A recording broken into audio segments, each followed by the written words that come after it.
COVID ini pandemi biasa atau war tool atau senjata perang. Hal ini merupakan pertanyaan mendasar sehingga jawaban dari pertanyaan tersebut sesungguhnya tercermin dengan tindakan apa yang diambil oleh para pejabat saat ini. Lalu kita bertanya lagi, apa yang terjadi ketika vaksin sudah mencapai 70% populasi yang seharusnya sudah tercapai herd immunity atau kekebalan kelompok. Lalu muncul mutasi strain virus baru lagi. Berdasarkan data kecepatan melakukan vaksinasi COVID Indonesia sudah cepat di tengah gelombang terpaparnya juga tinggi seperti saat ini. Sehingga yang tadinya 250.000 vaksin per hari, Indonesia itu sesungguhnya bisa mencapai herd imunitas dalam 3 tahunan lagi dari sekarang. Saat ini dipercepat berdasarkan informasi bisa 1 juta suntik vaksin per hari. Walau data ini masih diragukan karena kalau satu tenaga kesehatan menyuntik 100 orang per hari maka ada 10.000 nakes yang bekerja. Namun kita anggap informasi ini benar dulu deh. Maka dalam 1,5 tahun lagi atau akhir tahun 2022 herd imunitas tercapai maka kita menang melawan COVID. Pertanyaan liar, apa yang terjadi kalau mutasi lain lagi datang? Lalu kita kejar-kejaran deh dengan vaksin jenis baru lagi. Kalau saat ini kita anggap serangan gelombang kedua, apa yang terjadi kalau ada strain jenis baru yang mungkin bisa membuat gelombang ketiga di tahun depan? Melihat cara penanganan pemerintah atas COVID yang merupakan virus import dan PCR antigen juga produk import kebanyakan dan masker juga terbanyak barang import, bahkan disuruh 2 lapis lagi sekarang. Lalu vaksin juga produk import. Ini kita tidak boleh berlama-lama seperti ini. Apa nggak kita balik aja sebaiknya? Inilah masa di mana produk lokal, misalnya masker, harusnya merupakan 90%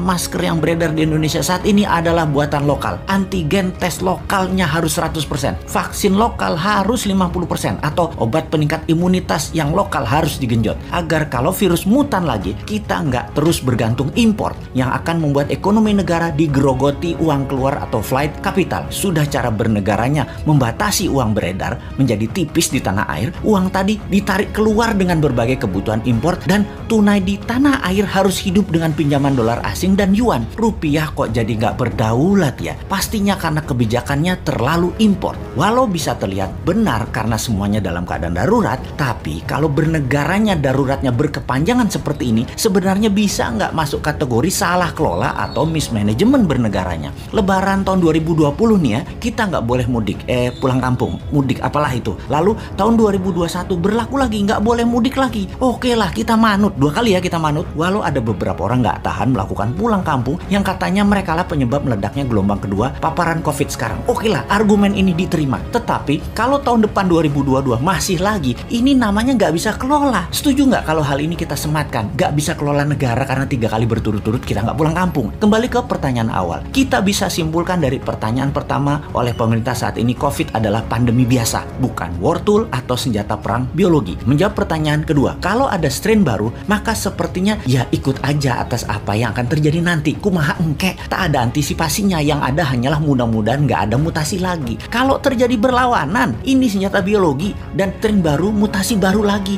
yang membuat harus vaksin baru lagi. Kita tergopoh-gopoh lagi. Solusinya pasti tinggal bangun narasi, bayar pasukan buzzer dan pasukan buzzer bekerja keras lagi. Nah, di posisi begini kasihan mereka yang mau jadi presiden tahun 2024 sementara mereka dalam posisi menjabat yang ternyata salah semua pengelolaan pandemi dan ekonominya. Pasti kena imbas negatifnya mereka karena mereka juga bagian dari ketidaktepatan kelola pemerintah pusat dan daerah.